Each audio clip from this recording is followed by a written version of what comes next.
Hello everyone, আসসালামু আলাইকুম। This is me Nusrat Jahan momo and welcome back to my channel. সবাই কেমন আছেন, কি অবস্থা? আশা করছি সবাই ভালো আছেন। আলহামদুলিল্লাহ আমরাও ভালো আছি। চলে এলাম নতুন একটি ব্লগ নিয়ে। আশা করছি আমার আজকের এই ব্লগটি আপনাদের কাছে ভালো লাগবে। আজকের ব্লগটাও আমি দুপুর থেকেই শুরু করেছি।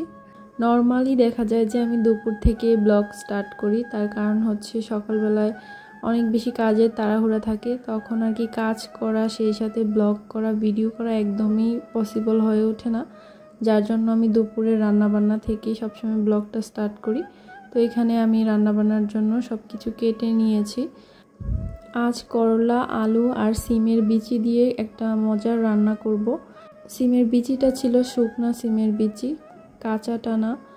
তো এটা দিয়ে রান্না করব হচ্ছে করলা, আর এখানে ফুলকপি আলু একসাথে কেটে নিয়েছি, এটা মাছ দিয়ে রান্না করব।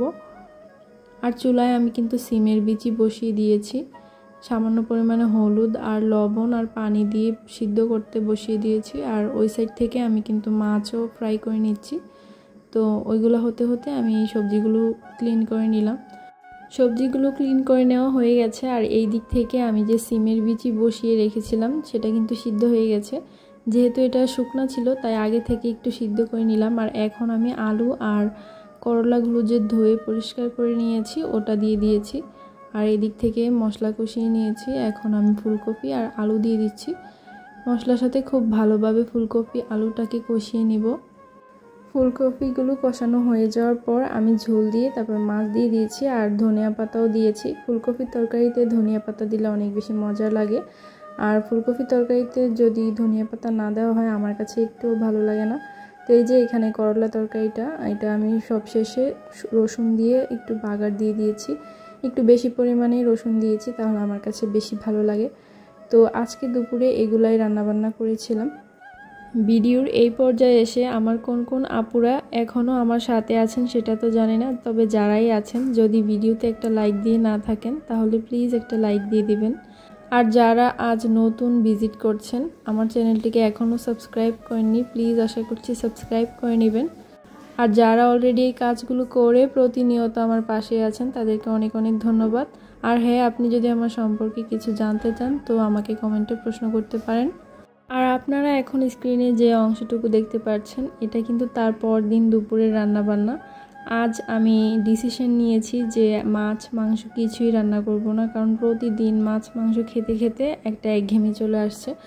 আর ঘরে দেখা যায় যে অনেকগুলো সবজি পড়ে আছে, আজ যদি একটা রান্না করি তো কাল আরও একটা নষ্ট হয়ে যাবে। তাই ভাবলাম এগুলো দিয়ে আর কি মাছ ছাড়াই এমনি কোনো একটা কিছু করব, যাতে করে একদিনেই সব সবজি রান্না হয়ে যায়, সেই সাথে খেতেও ভালো লাগবে। এরকম কিছু একটা করার চিন্তা ভাবনা করছি। এইখানে আমি সবজিগুলোকে কুচি কুচি করে নিচ্ছি। আর এটা ছিল ঢেঁড়স, এই ঢেঁড়সটাকে ভাজি করব। আজ আমি 3 ধরনের সবজি নিয়েছি, ঢেঁড়স, কাঁকরোল আর চিচিঙ্গা।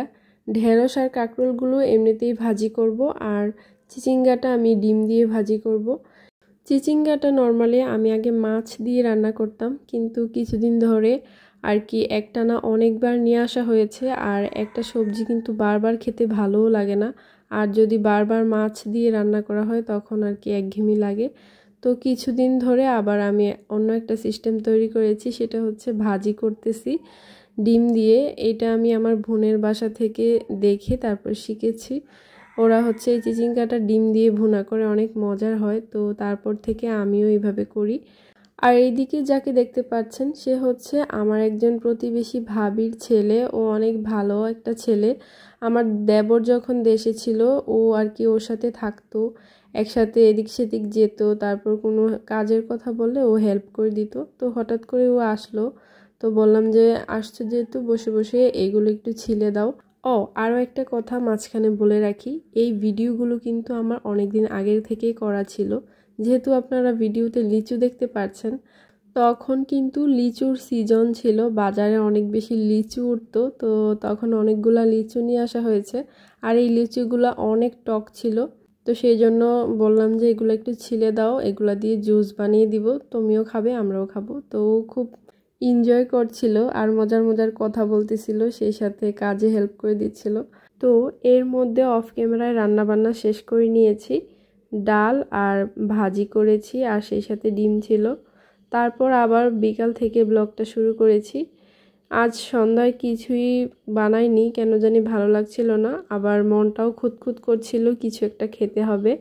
তারপর ঘরে দেখলাম যে ফ্রিজে একটা 7 আপ রয়েছে, তো ওইটা দিয়ে একটা জুসের মতো বানিয়ে 2 চা মিলে খেয়ে নিয়েছি।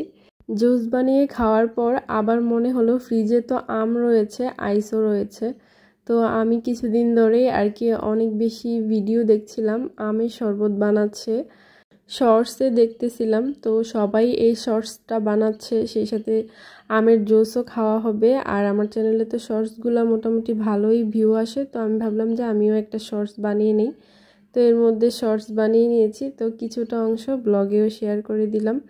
আর এখানে আবার তারপর দিন থেকে ব্লগটা শুরু করেছি। দেখেন আজকের ব্লগটা একদমই এলোমেলো হয়ে গেছে, অনেকগুলা ভিডিওকে একসাথে করে তারপর ব্লগটা বানিয়েছি। এখানে আমি চিকেন ফ্রাই করে নিচ্ছি, এটা দিয়ে রোস্ট রান্না করে নিব। তার কারণ হচ্ছে আমার জায়ের মা বাবা আসবে আজকে।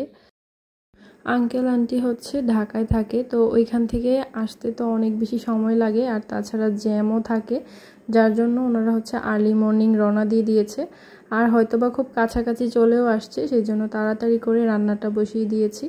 তো চিকেনগুলো ফ্রাই করে নিয়েছি। আর এখানে আমি হচ্ছে রুই মাছ কিছু মশলা দিয়ে মাখিয়ে রেখেছিলাম আগে থেকে, এগুলো শুধু তেলের মধ্যে ফ্রাই করে নিব।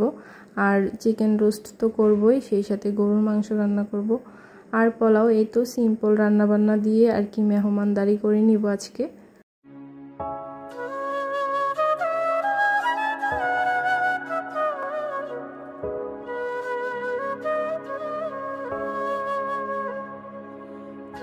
তো এখানে আমি চিকেন রোস্টের জন্য মশলা কষিয়ে নিয়েছি, আর একটু ঝাল ঝাল করে রান্না করব, কেননা আমাদের ঘরে সবাই একটু ঝাল পছন্দ করে। বিশেষ করে আমার শ্বশুর শাশুড়ি হচ্ছে ঝাল চিকেন রোস্টটাই পছন্দ করে। আমরা যেভাবে রোস্ট বানাই, যেমন দুধ দিয়ে তারপর টক দই বাদাম বাটা ওগুলো দিয়ে রান্না করলে দেখা যায় যে একটু মিষ্টি মিষ্টি হয়ে যায়, তো ওইটা আর কি ওনারা খেতে পারে না, কিন্তু আমাদের কাছে অনেক ভালো লাগে। আমি আর আমার জায়টা অনেক বেশি পছন্দ করি, কিন্তু কি করার, তাদের জন্য আর ওইভাবে রান্না করতে পারলাম না। আজ একটু ঝাল ঝাল করে রান্না করে নিয়েছি, তবে এটাও খেতে খুব ভালোই লাগে, খারাপ লাগে না। আর এই যে এখানে চুলায় আমি একটা ফ্রাই প্যান বসিয়ে একটু বেশি পরিমাণে তেল দিয়ে দিয়েছি। তারপরে এই যে মাছগুলোকে যে মশলা দিয়ে মেখে রেখেছিলাম ওটা এখন ভেজে নিব। তেলটা আমার পরিমাণ মতো গরম হয়ে গেছে, এখন এক এক করে মাছগুলোকে দিয়ে ফ্রাই করে নিব। আর এইখানে আমি মাত্র 5 পিস মাছ ফ্রাই করে নিচ্ছি, বেশি করব না, কারণ হচ্ছে যে আমাদের ঘরে যখন গরুর মাংস আর চিকেন রোস্ট রান্না করা হয় তখন আর মাছ কেউ খেতেই চায় না, যার জন্য অল্প পরিমাণে মাছ ফ্রাই করে নিচ্ছি। তা না হলে দেখা যাবে যে মাছগুলো নষ্ট হয়ে যাবে। তার কারণ হচ্ছে যে কোনো মাছের তরকারি বা ফ্রাই বারবার গরম করলে কিংবা জাল করলে এটা স্বাদটা আর থাকে না, পরবর্তীতে তো কেউই খাবে না, শুধু শুধু নষ্ট হবে। তো তার জন্য অল্প পরিমাণে করেছি যেন আঙ্কেল আর আন্টি খেতে পারে। আর এইখানে আমি প্রেসার কুকারে গরুর মাংসটাকেও বসিয়ে দিয়েছি। গরুর মাংসটা আমার প্রায় হয়ে গেছে, এখন আমি আলু দিয়ে দিয়েছি। অনেকেই বলে গরুর মাংসের মধ্যে আলু দিলে নাকি এটার স্বাদটা বেশি ভালো আসে না, কিন্তু আমার কাছে পার্সোনালি গরুর মাংসের সাথে আলু দিলে অনেক বেশি ভালো লাগে। গরুর মাংসের সাথে যে আলুটা দেওয়া হয় এটার টেস্টটা আমার কাছে একটু ডিফারেন্ট মনে হয় আর অনেক বেশি ভালো লাগে। তাছাড়া যেহেতু আমাদের ঘরে বেবি আছে, ওরা তো অনেক বেশি পছন্দ করে আলু ছাড়া তো ওরা ভাতই খেতে পারে না, তো সেই জন্য আর কি দেওয়া। যাই হোক, এদিক থেকে আমার রান্নাবান্না কমপ্লিট হয়ে গেছে, পোলাও রান্না করে নিয়েছি। গরুর মাংসের লুকসটা দেখেন অনেক বেশি সুন্দর এসেছে, আর খেতেও মাশাআল্লাহ অনেক বেশি মজার ছিল। আর রাইস কুকারে আমি অল্প করে ভাতও রান্না করে নিয়েছি, কারণ অনেক সময় দেখা যায় যে আমার শ্বশুর পোলাও খেতে চায় না, উনি ভাত খেতে চায়, তো সেই জন্য আর কি রান্না করে নিয়েছি। যার যেটা ভালো লাগবে সে সেটাই খেয়ে নেবে, কোনো সমস্যা নেই। আর এই দিক থেকে আমি যে মাছগুলো ফ্রাই করেছিলাম সেটা একটু দেখিয়ে দিচ্ছি।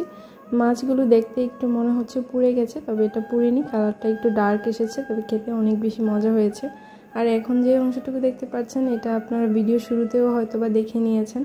এগুলো হলো মাটির হাঁড়ি পাতিল রাখার স্ট্যান্ড, এগুলো অনেক দিন আগের ছিল, পুরনো হয়ে গেছে, তো এগুলাকে একটু নতুন লুক দিলাম। ঘরে 2টা কালারের রং পড়েছিল, তো ওটা দিয়েই কালার করে নিয়েছি। কেমন হয়েছে চাইলে কমেন্টে জানিয়ে দিতে পারেন। আজকের মতো এইখানেই বিদায় নিচ্ছি, আল্লাহ হাফেজ।